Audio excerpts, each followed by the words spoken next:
இது வேற ஸ்டார்ட் ஆகி தொலை என்ன மாட்டேன். ப்ரோ டெய்லி கிக்கர் அடிக்கிறது ஒரு வேலையை வச்சிருக்கீங்க போல. ஒரு நல்ல பைக்கு நல்ல ஃபோனு இஎம்ஐல போட்டு வாங்க வேண்டியது தானே ப்ரோ. இல்ல ப்ரோ, இஎம்ஐலாம் போய் மாட்டணுமான்னு தான். அப்படி பார்த்தா கடைசியாக நீங்கள் இப்படியே தான் இருக்கணும். நான் வரேன் bro. Costly bike, costly phone. நம்மளும் தான் இவனை மாதிரி இஎம்ஐல வாங்கினா என்ன?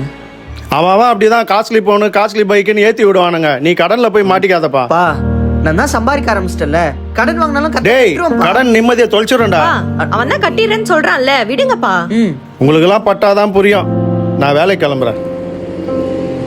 எதுக்குப்பா இவ்வளவு காசு? புதுசா பைக் ஒன்று வாங்க போறேன். அதான் தம்பி, இதுல 2 லட்ச ரூபாய் பணம் இருக்கு. மாசம் 5ஆம் தேதி ஆனா வட்டி கரெக்டா வந்துடும். சம்பளமே 15ஆம் தேதி தான் வரும். சரி, மேனேஜ் பண்ணுவோம். சரிண்ணே. சரிப்பா. பிரதர் மந்த்லி 7800 இஎம்ஐ ஸ்வைப் பண்ணிடலாமா? புது ஐபோன். டேய், புது பைக் சூப்பரா இருக்குடா. அட, இங்க போனை பார். Hey, iPhone. டேய், எனக்கும் சீக்கிரமா ஒரு லோன் போட்டு இந்த மாதிரி ஒரு ஐபோன் வாங்கி கொடுத்துறா. உங்களுக்கெல்லாம் இப்ப தெரியாது, பின்னாடி தான் தெரியும். அவர் இருக்காரு, நீ வா. இது நல்லா பாரு, இருக்குல்ல? சூப்பரா புது இருக்குடா. phone அப்படிதான். சார், 15th சேலரி வர வேண்டியது. இன்னைக்கு 21st ஆகுது, இன்னும் கூட வரல. சஞ்சய் கம்பெனியில் கொஞ்சம் ஃபண்ட்ஸ் லாக் ஆகிருக்கா, பட் டெஃபினெட்லி இன்னும் 2 வீக்ஸ் லாக். Okay sir. 2 மாசமா நீ போனுக்கு இஎம்ஐ கட்டலையாமே. நீ ஆபீஸ் கிளம்பும்போது வீட்டை நாள் வந்துட்டு போனாங்க. ஃபோன் பண்ணாலும் எடுக்க மாட்டியா? கார்டுல லிமிட் இருக்குன்னு யோசிக்காம போன் எடுத்துட்டேன். இப்போ என்னடானா பைக்குக்கும் வீட்டு செலவுக்குமே வாங்குற சம்பளம் கரெக்டா இருக்கு. ஏதோ ஒண்ணு பண்ணு, ஆனா திருப்பி இந்த மாதிரி வீட்டை நாள் வர மாதிரில வச்சுக்காத.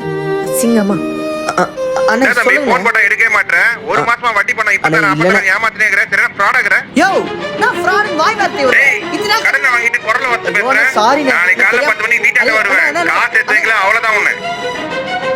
ஓ, நாளைக்கு வீட்டாண்ட வந்து ஏதாவது அசிங்கப்படுத்துருவாங்களா? நான் யோ, இருக்கேன்னு சொல்லாத. ஹலோ தரியா. யாரையா வீட்டுல? மா, நீ போ. தரகரே இப்ப உடைக்கிட்டா. எங்கே உன் ஃப்ராட் புள்ள? மொபைல் வாங்கினா இஎம்ஐ கட்ட மாட்டாரா சார்? எத்தனை தடவை ஃபோன்? தயவு செஞ்சு கத்தாதீங்க. இத முன்னாடியே கொடுத்து தொலைஞ்சிருக்கலாம்ல. அடுத்த மாசமாச்சும் ஆன் டேட்ல கட்ட சொல்லுங்க. வாடா இங்க. ஹாஸ்பிட்டல் செலவுக்குன்னு வச்சிருந்த காசு இவங்களுக்கு எடுத்து கொடுக்க வேண்டியது ஆயிடுச்சு. இதுக்கு தான்டா கடனை வாங்காதன்னு படிச்சு சொன்னேன். கடனை வாங்குறப்ப நல்லா தான் இருக்கும், ஆனால் அதை திருப்பி கொடுக்க சொல்லதான் ஏன்டா வாங்கணும்னு இருக்கும். நேற்று நீ தூங்க முடியாமல் தவிச்சதை நான் பார்த்தேன்ப்பா. என் அக்கௌண்ட்டில் கொஞ்சம் காசு இருக்குது, எடுத்து தரேன். இருக்கிற கடன்லாம் அடிச்சிருப்பா. என் பிள்ளைய நிம்மதி இல்லாமல் என்னால் பார்க்க முடியல. இனிமேல் கடனே வாங்க மாட்டேப்பா.